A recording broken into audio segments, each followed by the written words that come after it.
पृथ्वीराज चौहान, जिन्हें भारत के वीर योद्धाओं में गिना जाता है, 12वीं सदी के एक महान राजा थे।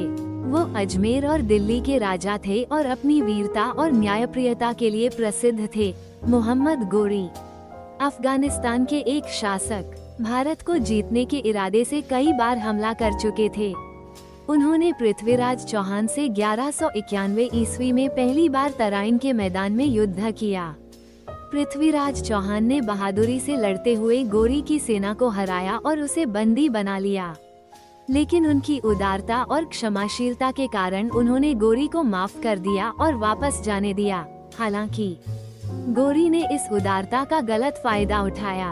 अगले ही वर्ष 1192 ईस्वी में उसने फिर से तराइन के मैदान में हमला किया। इस बार पृथ्वीराज की सेना कमजोर पड़ गई और उन्हें हार का सामना करना पड़ा।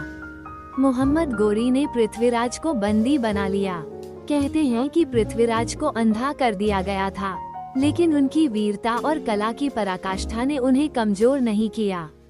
उनके दरबारी कवि और मित्र चंदबरदाई ने उनकी मदद की। उन्होंने गोरी के दरबार में पृथ्वीराज की तीरंदाजी कौशल का प्रदर्शन करने का प्रस्ताव रखा।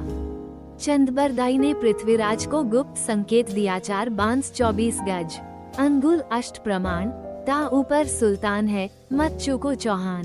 पृथ्वीराज ने इस संकेत को समझा और अपनी तीरंदाजी कला का प्रयोग करते हुए सटीक निशाना लगाकर गोरी को मार डाला।